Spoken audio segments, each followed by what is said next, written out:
दोस्तों, ईरान और अमेरिका के बीच जंग रुक गया है। अमेरिका ने ईरान की सभी शर्तों को मान लिया है। जो अमेरिका खुद को सुपर पावर कहता था, वो ईरान के सामने घुटने टेकते नजर आ रहा है। अमेरिका का मकसद था ईरान में सत्ता पूरी तरह बदल देना और अपने कठपुतली को सौंप देना, लेकिन अमेरिका का एक भी मकसद पूरा नहीं हुआ। बेशक खामेनी शहीद हो गए, लेकिन ईरान पहले से ज्यादा आक्रामक हो गया, जो अमेरिका इजराइल के लिए उल्टा साबित हुआ। अमेरिका इजराइल सोच रहा था ईरान कमजोर पड़ जाएगा, उनकी इतनी हैसियत नहीं होगी जो हमें पलटवार कर सके।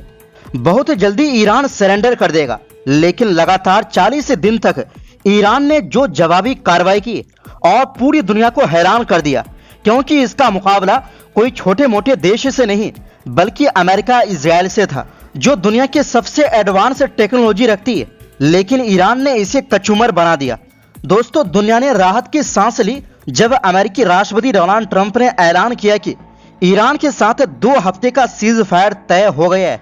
खास बात यह है कि यह फैसला इजराइल से बिना सलाह लिया गया। ट्रंप के मुताबिक दोनों देशों के बीच ज्यादातर बड़े मुद्दों पर सहमति बन चुकी और यह समझौता ईरान के 10 पॉइंट वाले प्रस्ताव पर आधारित है, जिसे उन्होंने मजबूत और बातचीत के लायक आधार बताया। ईरानी मीडिया के मुताबिक इस प्रस्ताव में सबसे अहम बात यह है कि मजलिस हुर्मुज यानी हुर्मुज स्ट्रेट से जहाजों की सुरक्षित आवाजाही सुनिश्चित की जाएगी, यानी सभी तरह के जहाज को इस रास्ते से अब गुजरने दिया जाएगा। हालांकि इसमें अमेरिका इजरायली जहाज शामिल है या नहीं, ये पूरी तरह साफ नहीं है।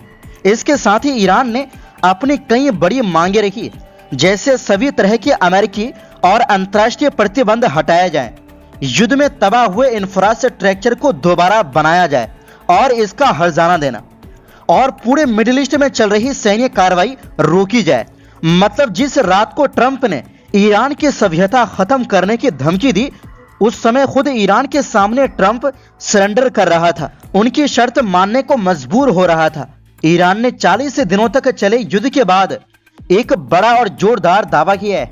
ईरान के सुप्रीम नेशनल सिक्योरिटी काउंसिल ने कहा कि अमेरिका और इजराइल को इस जंग में ऐतिहासिक और करारी हार मिली है और अब अमेरिका को मजबूर होकर ईरान के 10 पॉइंट वाले प्रस्ताव को मानना पड़ा है। रिपोर्ट्स के अनुसार इस 10 पॉइंट प्लान में ये मुख्य बातें शामिल है, जैसे अमेरिका की तरफ से भविष्य में हमला न करने की गारंटी, होर्मुज जलदम पर ईरान का कंट्रोल बना रहना, ईरान के न्यूक्लियर प्रोग्राम यानी यूरेनियम एनरिचमेंट को स्वीकार करना, सभी प्राइमरी और सेकेंडरी प्रतिबंध खत्म करना, मतलब ईरान के साथ व्यापार करने पर लगी हर तरह की पाबंदी को जड़ से खत्म करना, ताकि ईरान बिना प्रतिबंधों के तेल बेच सके या कुछ भी किसी भी कंट्री के साथ व्यापार कर सके। संयुक्त राष्ट्र सुरक्षा परिषद और अंतर्राष्ट्रीय परमाणु एजेंसी के खिलाफ फैसलों को खत्म करना, ईरान को नुकसान की भरपाई देना, यानी युद्ध में जितने भी नुकसान हुए हैं उसका मुआवजा ईरान को मिलना चाहिए। और सबसे बड़ी बात, अमेरिकी सेना को इस पूरे इलाके से हटना पड़ेगा, साथ ही लेबनान समेत हर मोर्चे पर युद्ध बंद किया जाएगा। ईरान ने कहा कि ये जीत आसान नहीं थी, बल्कि इतिहास की सबसे भारी लड़ाइयों में से एक थी, जिसमें ईरान और उसके सहयोगियों लेबनान, इराक, यमन और फिलिस्तीन ने मिलकर अमेरिका और इजराइल को ऐसा झटका दिया जिसे दुनिया कभी नहीं भूलेगी। बयान में यह भी कहा गया कि अमेरिका सिर्फ 10 दिन के अंदर ही समझ गया था कि वो ये युद्ध जीत नहीं सकता, और उसी समय से उसने अलग अलग तरीकों से युद्ध विराम की कोशिश शुरू कर दी थी। ईरान का दावा है कि दुश्मन को लगा था कि वो जल्दी जीत जाएगा और ईरान की मिसाइल और ड्रोन ताकत खत्म कर देगा, लेकिन हुआ उल्टा। ईरान ने ही पूरे इलाके में अमेरिकी सैन्य ताकत और उसके ठिकानों को भारी नुकसान पहुंचाया। इस पूरे घटनाक्रम से इजराइल में हलचल मच गई है।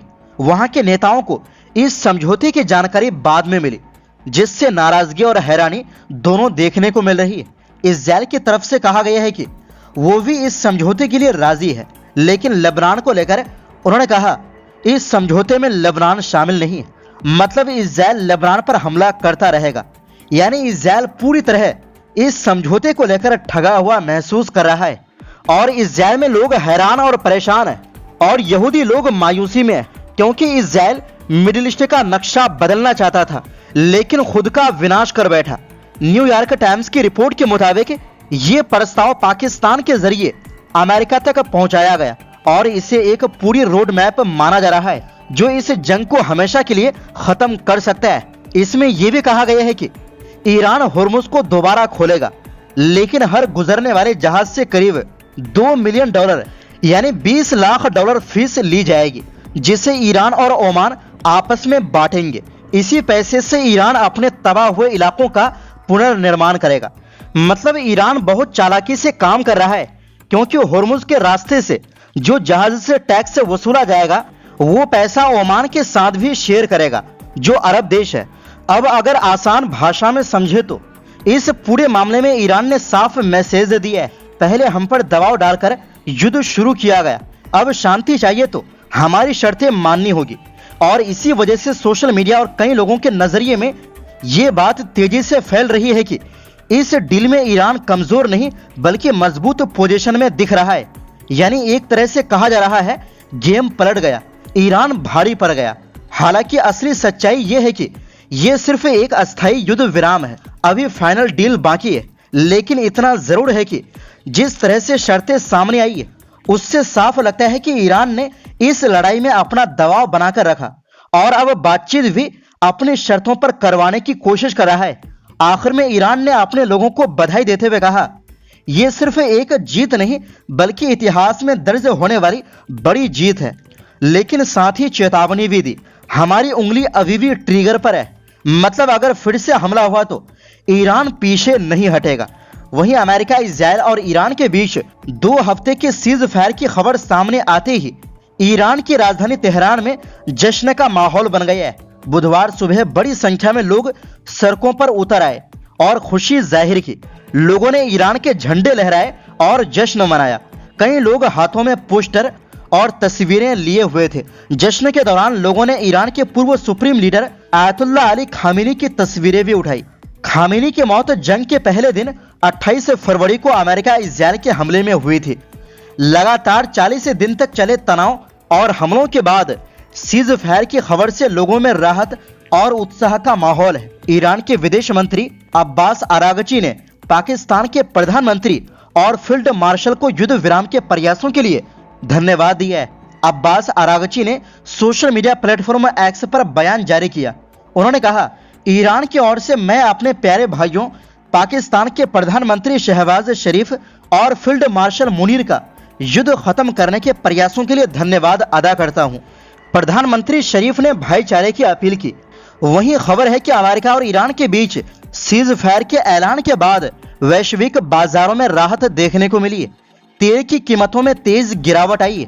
रॉयटर्स के मुताबिक अमेरिकी कच्चा तेल करीब 16% गिरकर $94.59 प्रति बैरल पर आ गया। वहीं ब्रेंट क्रूड भी 15% गिरकर $92.35 प्रति बैरल पर पहुंच गया। वैसे इस युद्ध के बाद सीज फायर को लेकर आप क्या कहेंगे और इस युद्ध में किसकी जीत हुई है, उस देश का नाम आप कमेंट में जरूर लिखें।